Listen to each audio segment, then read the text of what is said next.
അപ്പോൾ ഗായ്സ്, അപ്പം നമ്മളങ്ങനെ ധനുഷ്കോടിക്ക് പോയിക്കൊണ്ടിരിക്കുകയാണ്. രാമേശ്വരത്തു നിന്ന് നമുക്ക് ഒരു ഓട്ടോ കിട്ടി. നമ്മൾ 1000 രൂപയ്ക്ക് ധനുഷ്കോടി അങ്ങനെ കുറച്ച് സ്ഥലങ്ങളൊക്കെ ഓട്ടോയിൽ നമ്മൾ പോവുകയാണ്.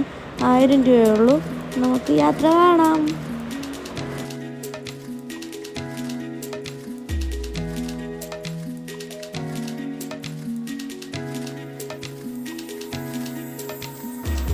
അപ്പോൾ അങ്ങനെ പോകുന്ന വഴിയിൽ ഒരു അമ്പലം ഉണ്ടെന്ന് പറഞ്ഞു. അപ്പം നമ്മൾ ആ അമ്പലത്തിലേക്കാണ് നമ്മളെ ആ ഓട്ടോ ചേട്ടൻ കൊണ്ടുപോകുന്നത്. ഇങ്ങനെ ഒരു പാലമൊക്കെ കയറിയിട്ട് ഉള്ളൊരു അടുത്താണ് അമ്പലം.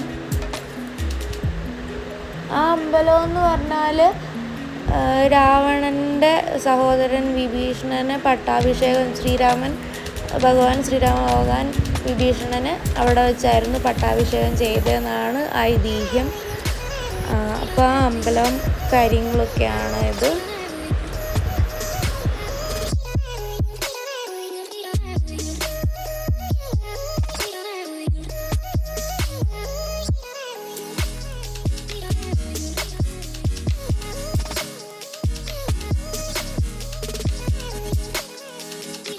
അപ്പം നമ്മൾ അവിടെ നിന്ന് അങ്ങനെ ഇറങ്ങി നമ്മൾ വീണ്ടും യാത്ര തുടരുകയാണ്. നമ്മൾ ധനുഷ്കോടിക്ക് പൊയ്ക്കൊണ്ടിരിക്കുകയാണ്. ഇപ്പോൾ ഈ ചുറ്റും കടലാണ്, ചുറ്റും 2 സൈഡും കടലാണ്. അപ്പം 2 സൈഡും ഇങ്ങനെ വെള്ളത്താൽ ചുറ്റപ്പെട്ട് കിടക്കുന്ന ഒരു റോഡാണ്. നമ്മൾ അടുത്ത സ്പോട്ടിൽ ഇറങ്ങി. ഇതെന്ന് പറഞ്ഞാൽ ശ്രീരാമൻ്റെ പാദം പതിഞ്ഞ സ്ഥലം എന്നാണ് പറയുന്നത്. ഇതാണിത്. അപ്പോൾ അവിടെ ഇങ്ങനെ കുറേ ഷെല്ലൊക്കെ വിൽക്കാൻ വേണ്ടിയിട്ടൊക്കെ വെച്ചിട്ടുണ്ട്. അപ്പം ഞാനും കുറച്ച് സാധനങ്ങളൊക്കെ വാങ്ങി. അങ്ങനെ ഞങ്ങൾ അവിടെ നിന്ന് പുറപ്പെടുന്നതാണ് കാണുന്നത്. നമുക്ക് അവിടെ ഫുള്ള് നല്ല ഒരു ഇതായിരുന്നു. ഫുള്ള് ഷെല്ലിൻ്റെ സാധനങ്ങളൊക്കെ സെല്ല് ചെയ്യുന്ന ഒരു സ്ഥലമൊക്കെ ആയിരുന്നു.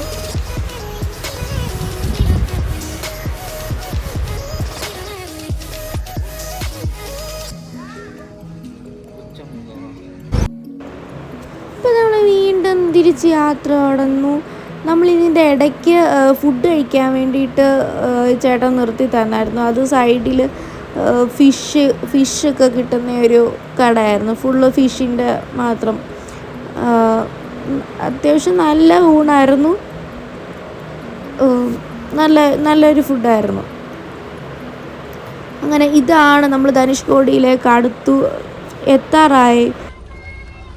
ഹലോ ഗായ്സ്, ഇപ്പം ഇതാണ് ധനുഷ്കോടിയുടെ എൻഡ്. നമ്മൾ ധനുഷ്കോടിയുടെ എൻഡിലാണിപ്പോൾ. ധനുഷ്കോടി എന്ന് പറയുന്നത് നമ്മുടെ ഇന്ത്യയുടെ ലാസ്റ്റ് റോഡാണ്. ഇന്ത്യ ഇവിടെ തീരെയാണ്. ഇനി ലങ്കയാണ്, ശ്രീലങ്കയാണ്. ഇനി മുതൽ അങ്ങോട്ടേക്ക് ശ്രീലങ്കയാണ്. ഇത്രയേ ഉള്ളൂ ഇന്ത്യ. അപ്പം നമ്മൾ നല്ല വെയിലാണ്. ഒരു 3:30 ആയിട്ടേ ഉള്ളൂ. അപ്പം ഭയങ്കര വെയിലാണ്. നമുക്ക് ശരി, ബൈ.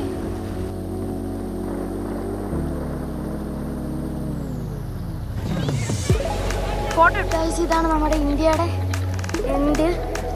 അപ്പുറം 18 കിലോമീറ്റർ അകലെ ശ്രീലങ്കയാണ്. അവിടെ 18 കിലോമീറ്റർ ദൂരെ ശ്രീലങ്കയാണ്. നമ്മളെ കാണുന്ന അങ്ങ് ദൂരെ ശ്രീലങ്കയാണ്. ഇത്രയേ ഉള്ളൂ നമ്മുടെ ഇന്ത്യ. ഇവിടം വരെ ഉള്ളൂ നമുക്ക്. അപ്പം ശരി ഗായ്സ്.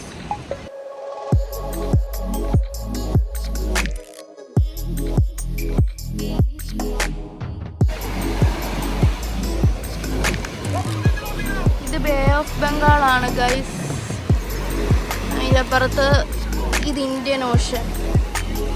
ഈ 2 കടലും മീറ്റ് ചെയ്യുന്നതാണ് ധനുഷ്കോടി.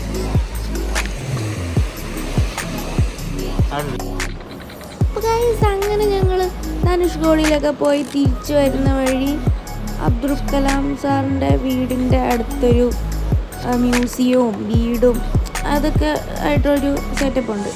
അതിൻ്റെ അടുത്തൊരു ചായക്കടയിൽ ആ ചേട്ടൻ നിർത്തിയതാണ്. അപ്പം ഞങ്ങളവിടെ ചായ കുടിച്ചുകൊണ്ടിരിക്കുകയാണ്.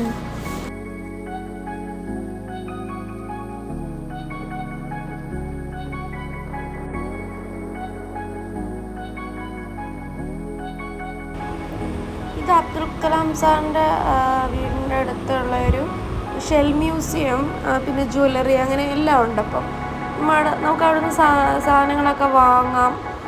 അത്യാവശ്യം റീസണബിൾ റേറ്റ് ആണ്. ഷെല്ലിൻ്റെ ഓർണമെൻറ്റ്സും ഷെല്ലിൻ്റെ കുറേ സാധനങ്ങൾ, ശംഖ്, വലംപിരി ശംഖ്, ഇടംപിരി ശംഖ് എല്ലാം ഉണ്ട്. അതുപോലെ ഷെല്ല് കൊണ്ടുണ്ടാക്കിയ ഓരോരോ നമ്മുടെ വീട്ടിൽ തൂക്കാൻ പറ്റിയ ഓരോരോ സാധനങ്ങൾ ഒക്കെ ഉണ്ടായിരുന്നു.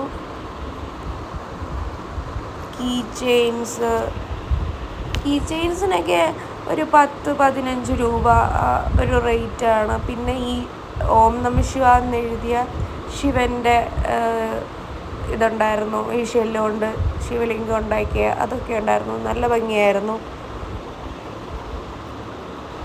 അപ്പോൾ അവിടെ ഇങ്ങനെ കുറേ ഉപ്പ് ഒക്കെ ഇട്ട് വെക്കാൻ പറ്റിയ നല്ല ഭരണികളുണ്ടായിരുന്നു. അപ്പം ഞാനും അമ്മയും ഏട്ടനും കൂടെ അങ്ങനെ ഭരണികളൊക്കെ ഇങ്ങനെ നോക്കുമായിരുന്നു.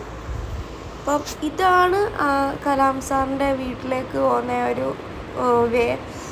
അതിപ്പോൾ ഒരു മ്യൂസിയം പോലെ. മ്യൂസിയം എന്ന് വെച്ചാൽ അദ്ദേഹത്തിൻ്റെ ഓർമ്മകൾ, അദ്ദേഹത്തിന് കിട്ടിയ അവാർഡ്സ്, സർട്ടിഫിക്കറ്റ്സ് എല്ലാം വെച്ചിട്ട് ഒരു മ്യൂസിയം പോലെയാണിപ്പോൾ അത്.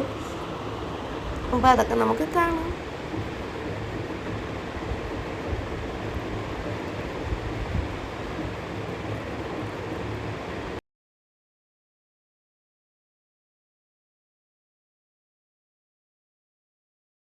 അപ്പോൾ അത് കഴിഞ്ഞിട്ട് നമ്മൾ പോയത് രാമകുണ്ട് എന്ന് പറയുന്നൊരു സ്ഥലത്താണ്. അതെന്ന് പറയുന്നത് അവിടെ ഒരു ശ്രീരാമൻ്റെയും സീതാദേവിയുടെ അമ്പലവും അങ്ങനെ കുറച്ച് ഇതൊക്കെയുണ്ട്. അവിടെ മെഡിറ്റേഷൻ ചെയ്യാനുള്ള ഹാളും ഒക്കെയുണ്ട്. ഈ കുളമെന്ന് പറയുന്നത് ശ്രീരാമ ഭഗവാൻ കുളിക്കാനും സ്നാനത്തിനും അങ്ങനെയൊക്കെ ആയിട്ട് യൂസ് ചെയ്ത ഒരു കുളമായിട്ടാണ് ഒരു ഐതിഹ്യം. ശ്രീരാമ ഭഗവാൻ രാമേശ്വരത്തുണ്ടായിരുന്നപ്പോൾ ഇവിടെ ആയിരുന്നു താമസിച്ചതും ഒക്കെ കഴിച്ചു വിട്ടതും ഒക്കെയാണെന്നാണ് പറയുന്നത്. അപ്പോൾ ഇങ്ങനെ കുറേ അമ്പലത്തിന് ചുറ്റും നാഗദൈവങ്ങളും ഒക്കെ ആയിട്ട് നല്ലൊരു വൈബാണ്. ചുറ്റും മരങ്ങളും നല്ലൊരു പ്രത്യേക ആംബിയൻസ് ആയിരുന്നു അത്. നമ്മൾ അത് കഴിഞ്ഞിട്ട് ഒരു നടരാജ ഭഗവാന്റെ അമ്പലത്തിലൊക്കെ പോയായിരുന്നു. പക്ഷെ നമ്മൾ അതൊന്നും റെക്കോർഡ് ചെയ്യാൻ പറ്റിയില്ല. നമുക്ക് ഫോൺ അലൗഡ് അല്ലാത്തതുകൊണ്ട് നമ്മളങ്ങനെ അവിടെ നിന്ന് തിരിക്കുകയാണ് ഗൈസ്. അങ്ങനെ സമയം 9 മണിയായി. നമ്മൾ രാമേശ്വരത്തു നിന്ന് മധുരയ്ക്ക് ബസ്സിന് പൊയ്ക്കൊണ്ടിരിക്കുകയാണ്. നമ്മളങ്ങനെ മധുരയിലിരിക്കുകയാണ്. അപ്പം നമ്മുടെ ട്രെയിൻ വരുന്നുണ്ട്. നമ്മുടെ ട്രെയിനാണ്. നമുക്കപ്പം തിരിച്ച് വീട്ടിലേക്ക് പോവാം.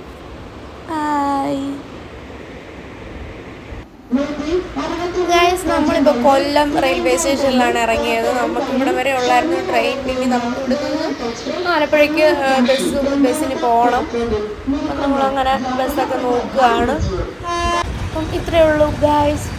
ബൈ.